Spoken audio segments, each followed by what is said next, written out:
जय श्री कृष्ण प्यारे दोस्तों। आज हम आरंभ करने जा रहे हैं भगवत गीता का 14वां अध्याय। बोलिए राधे राधे।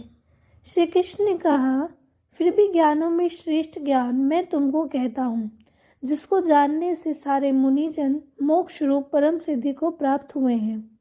इस ज्ञान की सहायता से मेरे स्वरूप को प्राप्त हुए लोग सृष्टि के समय जन्मते नहीं और प्रलय काल में कष्ट नहीं पाते। हे अर्जुन, पर ब्रह्मा मेरी योनि है, मैं उसमें गर्भ को रखता हूँ और उसमें भूतों की उत्पत्ति होती है। हे कौन्ते, सब गर्भों में जो विभूतियाँ उत्पन्न होती है उनका उत्पत्ति स्थान प्रकृति है और मैं बीज देने वाला पिता हूँ। हे महाबाहो, प्रकृति से उत्पन्न सत्व रज और तम तीनों गुण देह में रहने वाले निर्विकार आत्मा को बांध लेते हैं। हे अनघ, इनमें तत्व निर्मल होने के कारण प्रकाश और निरुपद्रव है जो प्राणी को सुख और ज्ञान के साथ बांधती है। हे कौन्ते, रोगात्मक रजोगुण से तृष्णा और आसक्ति उत्पन्न होती है जो प्राणी को कर्म के साथ बांधती है। तमोगुण की उत्पत्ति अज्ञान से है, यह नम्र आलस्य निद्रा से प्राणी को बांधता है। हे अर्जुन, सत्व सुख उत्पन्न करता है, रज कर्म पैदा करता है, तम सब ज्ञानों को ढककर प्रमाद पैदा करता है। हे अर्जुन, सत्व गुण रज और तम को दबाकर बढ़ता है। इसी प्रकार रज सत्व और तम को और तम सत्व और रज को दबाकर बढ़ना चाहता है। इस देह में इंद्रियों द्वारा जब ज्ञान का प्रकाश उत्पन्न हो तब समझिए सत्व गुण की विशेष वृद्धि हुई है। हे कौन्ते, रजोगुण की वृद्धि में लोभ कर्मों में प्रवृत्ति कर्मों का आरंभ, अशांति और इच्छा उत्पन्न होती है। हे कुंती नंदन, तमोगुण की प्रबलता में अविवेक, अनुद्यम, प्रमाद और मोह ये सब होते हैं।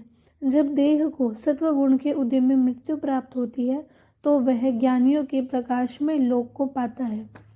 रजोगुण के उदय से मरकर कर्मों में आसक्त मनुष्य जन्म लेता है और तमोगुण के उदय में मरा हुआ मूढ़ योनि में जन्म पाता है। सात्विक पुण्य कर्म का फल भी सात्विक कलंक रहित होता है। राजस कर्म का फल दुख और तामस कर्म का फल अज्ञान है। सत्व से ज्ञान उत्पन्न होता है, रज से लोभ तथा तम से प्रमाद, मोह और अज्ञान की उत्पत्ति होती है। सात्विक पुरुष को उत्तम, राजस को मध्यम और अधम तामसी लोगों को नीच गति प्राप्त होती है। जो दृष्टि गुणों से अलग अर्थात निर्गुण साक्षी मात्र आत्मा को जान लेता है वह मेरे रूप को प्राप्त होता है। जो देह शरीर में उत्पन्न होने वाले सत्व रज तम इन तीनों गुणों को जीत लेता है वह जन्म मृत्यु बुढ़ापा और रोग से छूटकर मुक्ति पाता है। अर्जुन ने पूछा, हे प्रज्ञ, कैसे मालूम हो कि अमुक मनुष्य ने तीनों गुणों को पार किया है? उसका क्या बर्ताव है? किन उपायों से वह तीनों गुणों को त्यागता है?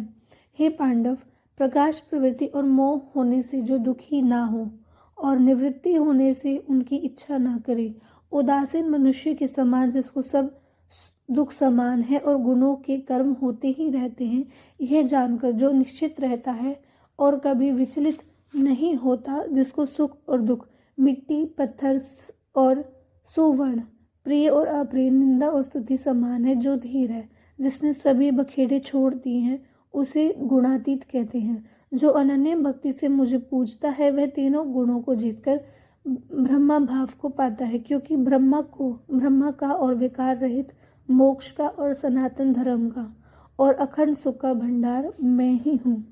बोलिए राधे राधे।